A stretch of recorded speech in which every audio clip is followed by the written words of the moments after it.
Hi friends, నేటి ఆధునిక ప్రపంచంలో మనిషి సాంకేతికంగా ఎంతో ఎత్తుకెదిగినా కానీ తాను తీసుకునేటటువంటి ఆహారం విషయంలో మాత్రం వెనుకబడే ఉంటున్నాడు. ఎందుకంటే నేటి ఆధునిక వ్యవసాయంలో విపరీతమైనటువంటి విషరసాయనాలు పంటలపైన వెదజల్లుతున్నారు. వీటివి ఆహార పదార్థాలపైన మిగిలిపోయిన అవశేషాలతో మనిషికి అనేక రకమైనటువంటి అనారోగ్య సమస్యలు వస్తున్నాయి.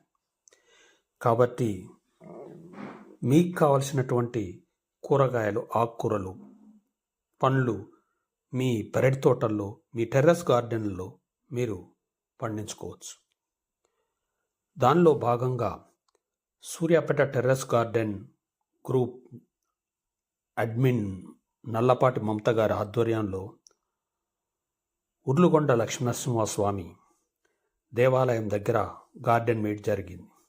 అలాగే అక్కడ పూల మొక్కలు, పండ్ల మొక్కలు నాటడం జరిగింది. అందరికీ నమస్కారం. ఆహ్వానాన్ని మన్నించి ప్రతి ఒక్కరు వచ్చినందుకు ప్రతి ఒక్కరికి ప్రత్యేక ధన్యవాదాలు తెలియజేసుకున్నాను. ఈ ప్రోగ్రామ్ ని ప్రతి ఒక్కరు సక్సెస్ చేయవలసిందిగా కూడా కోరుతున్నాను. ప్రత్యేక ధన్యవాదాలు తెలియజేసుకుంటున్నాను. ప్రతి ఒక్కరు కూడా రాను ప్రతి గ్రూప్లో ప్రతి ఒక్కరు కూడా డెవలప్ కావాలని, అంటే టెర్రస్ గార్డెన్లను డెవలప్ చేయాలని మాత్రం నేను కోరుకుంటున్నాను. కాకపోతే కొంత చిన్న చిన్న టెర్రస్ గార్డెన్లు, చిన్న చిన్న ప్లాస్టిక్ వాటిలలో మొక్కలు పెంచడము అట్లాంటివి అలవాటు చేసుకొని వేస్ట్ ప్లాస్టిక్లని మనం దూరం చేసుకోవడానికి చిన్న చిన్న గార్డెన్లను అయితే డెవలప్ చేయాలని అయితే కోరుకుంటున్నాను.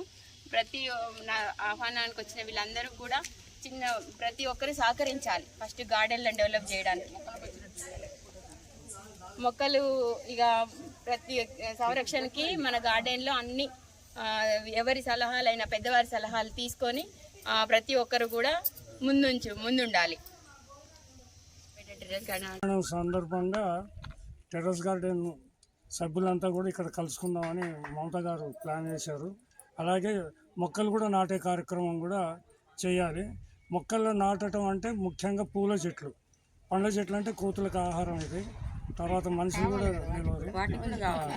తర్వాత అన్నీ కావాలి. కూరగాయలు కూడా ఇక్కడ కోసుకునే వాళ్ళు ఎవరు లేరు, కానీ ముఖ్యంగా మేము పండ్ల చెట్లని కాకుండా పూల చెట్లను పెంచుదాం, ఆహ్లాదంగా ఉంటుంది, వాతావరణం బాగుంటుంది అనే ఉద్దేశంతో ఈరోజు తల ఒక మొక్క తెద్దాం అని అనుకున్నాం. మా ఇంట్లో ఉన్నది మేము ఒక 5-6 మొక్కలు తెచ్చినాం. తర్వాత మాది ఓపెన్ ప్లేసు, ఒక కుంట స్థలం ఉంటుంది, దాంట్లోనే మేము అన్ని రకాల మొక్కలు వేసినాము. కూరగాయలు, పండ్లు, పువ్వులు అలాగని మా ఇంటి ముందు, తర్వాత మా వీధి కూడా హరితవనం కావాలి, హరితహారం కావాలనే సంకల్పంతో చేసినాం. తర్వాత కాకుండా పక్కన మన బజారు, దాంట్లో కూడా పూలు పెంచండి, ఆహ్లాదంగా ఉంటుంది. గార్డెన్ మెంబర్స్, సో మమత గారి ఆహ్వానం మేరకు మాకు రండి అని పిలిచారు. ముందుగా వారు పిలవడం మూలంగా నేను కూడా రాగలిగాను. ఫస్ట్ టైం నేను సూర్యాపేటలో 8 years నుంచి ఉన్నా కూడా ఈ టెంపుల్కి రావడం మాత్రం ఫస్ట్ టైం జరిగింది. సో ఈ విధంగా 1 by 1 డెవలప్ చేసుకుంటూ సీనియర్స్ ఎవరైనా ఉంటే టెర్రస్ గార్డెన్ పెంపకంలో వాళ్ళ సలహాలు, సంప్రదింపులు తీసుకొని టెర్రస్ గార్డెన్ ఇంకా ఫర్దర్ ఇంప్రూవ్ చేయడానికి ప్రయత్నం చేస్తే బాగుంటుందని, ఇందులో మీనమేషాలు లెక్క పెట్టకుండా, భేషజాలకు పోకుండా అందరూ ఒకరికొకరు సహకారం అందించుకుంటూ ముందుకు పోతే ఇవి టెర్రస్ గార్డెన్ అనేది ముందు చాలా వ్యాప్తి చెందుతుందని నేను కోరుకుంటాను. Thank you, one and all.